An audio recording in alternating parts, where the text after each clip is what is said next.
You have a prepaid call. You will not be charged for this call. This call is from Terrence E. Williams. an inmate. Hello? Yo, what's up, gangster? Well, what's happening? Yeah, now you didn't want me in the building, man. Nah, you know I always want you in the building, man. What's going on? Oh, this is your world, just living in it. Man, tell us about this book, man.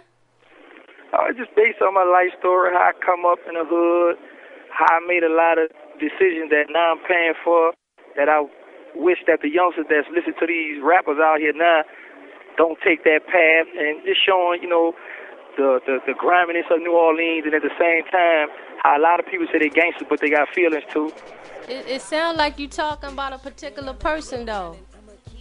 Well, you know, it is. I mean, who you feel I'm shooting at? You know, me saying I'm talking about a particular person. Huh? I mean, there's only a few niggas in New Orleans that I know about. And who that is? I mean, I know it ain't Baby in them, so it gotta be BG. I mean, Christopher, I don't feel like he should be called BG, you know.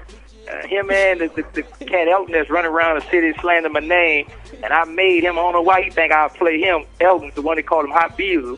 But at the end of the day, BG screaming here, OG, and you got guys that then died, you know, blood, sweat, and tears, you know, real OGs. You know, I ain't much of OG, and I done been in the gang longer than him and got more street cred than him, you know, because he's a rapper, you know. Yeah. But at the end of the day, I really want to say that for the DVD we got coming out called OGs and Real Gangsters from New Orleans, them exposed a lot of them clowns.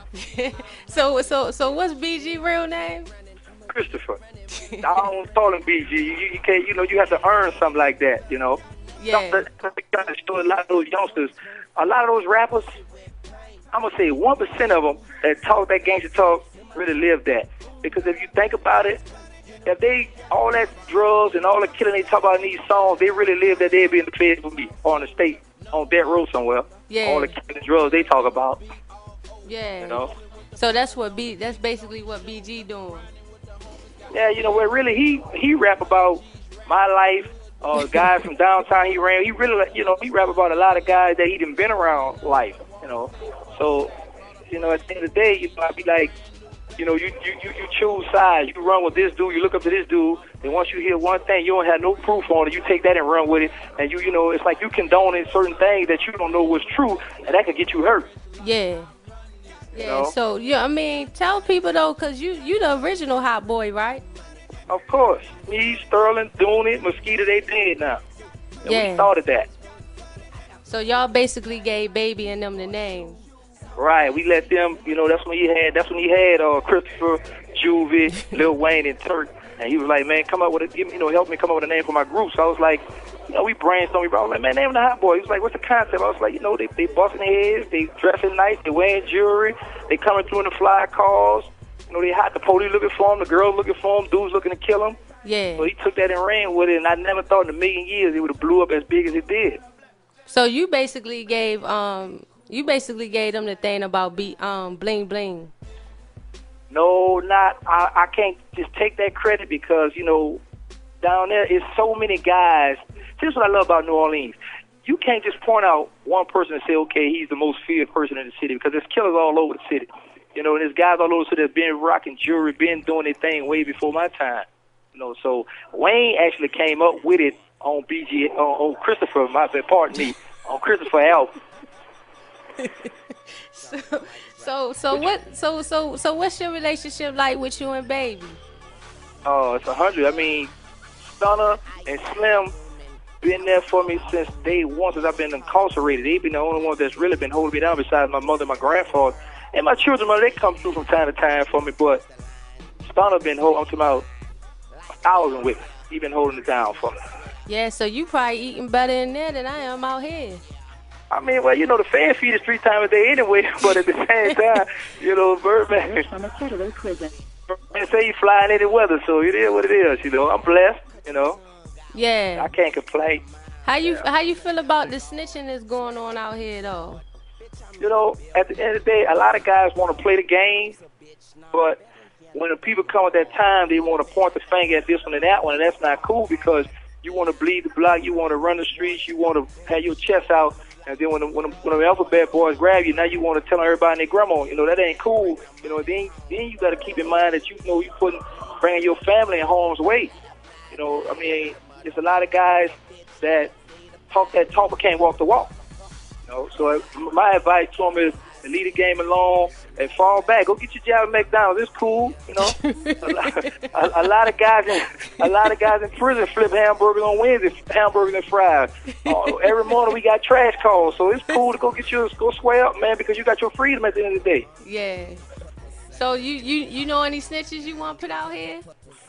Well, not right now, because at the end of the day, I like to have the paperwork, and to really be able to show my proof. I don't like to do like a lot of guys go off hearsay, So, once me and you get together again, and we come out with the part 2, we'll have all that ironed out. Where we'll be able to, get concrete. There's a lot of gangsters, similar gangsters or replica gangsters from New Orleans that I'm gonna blast, that I plan to blast too. A lot of them around here faking and trying to gain fame, on my name. So there's a lot of them I got to straighten too, But at the end of the day, we just need to break the ice now, because you my family, so we got a long relationship ahead of us to take care of a lot of these wannabes, and put them in a proper place. So do you feel like that's the reason why, BG and your brother might have fell out?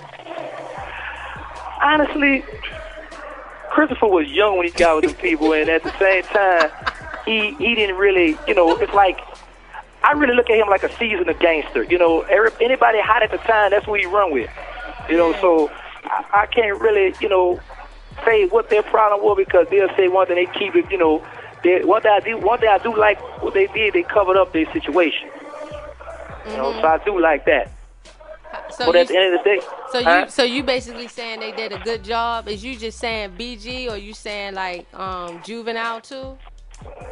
I mean, they hold little camp, they hold little situation. What I'm saying is, at the end of the day, they all come up together, grinding together. So, once they remind me like how when we was young, like when you be selling dope when you young, and you got a bunch of guys, you collect all the money, you be like, okay, look, let's go shopping. Yeah. So now if you're gonna take this kind of situation, at the end of the day, once you go to getting older and you realize, man, I want some more money, and people start getting in your ear, then you want to scream.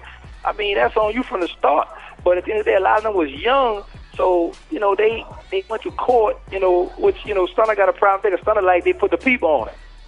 Y'all talk the gangsters talk. Y'all should have handled that out of court. So you saying they put the police on Stunner? Well, I mean, they went to court order, so their paperwork is in the law library. So at the end of the day, yeah, that's what it is. Yeah. I guess that's how they say. It's how they say. How people say, baby, let the law deal with it. I guess they were like, we're gonna let the law deal with it. They brought it to court. Yeah. Straighten it out. But. I mean, I think, like when you look at it, sometimes even the mob did that before. They was cold killer, but sometimes they brought certain things to court too, But I just look at it like, they supposed to step to him first, like, hey, man, look, this was missing, this what I want, and then from there, if he try to chomp you off, then you handle that, however you going to handle it. But, it's just like a lot of stuff that I've been laying back over the years, watching go on, a lot of guys scream, they got to love you, this and that, but they ain't reaching out showing no love. They ain't help you pay for no lawyer. They ain't reaching out to your family, my mother, my children, but they want to scream and they go in these hoods and tell about, man, gangster cool, just to get your ghetto pass, stamp and what have you. At the end of the day, you ain't reaching back, man. Beat it. That ain't what's up. So I know you and Lil Wayne got a good relationship. That's my little nephew. I love him. I love him. He really doing his thing. Yeah, we got a very well, relationship is very well ironed out. Yeah, he listens. I talk to him from time to time. He getting himself together. Yeah, cause he locked up now. That's crazy. Yeah, we to be home next week. God will, on the 4th, the same day of my birthday, November 4th. when you gonna drop that book? When you planning to drop it? You know what? I had plans for December, but at the end of the day, I got so many people now. Freeway Rick out of Cali want it. Stunner want it. My people, Tracy Taylor, she want to put out herself. So many people that's like, I want it. So, me and my mother been talking, so we trying to, decide what would be the best avenue to take, to put the book out. And what is your book basically about? My life story, growing up in New Orleans, the cutthroatness of the city, what I've been through, what I've seen, not what I heard, You know, I'm not a, you know, the hot boy. You know, we didn't bust raps, we bust caps. So, you know, I'm just showing a lot of people like, okay, this is what I did, this is what I've been through. I've been shot several times, colostomy bag, stabbed, you know, almost died. You know, I've been through a lot of stuff, and at the end of the day, now I have a life sentence. You know. Call is from a federal prison. So now, if you want to choose that life, this is what comes with that life: being in prison for life. Yeah. I So just- so you know, I'm so just what, really- so what you got now? You got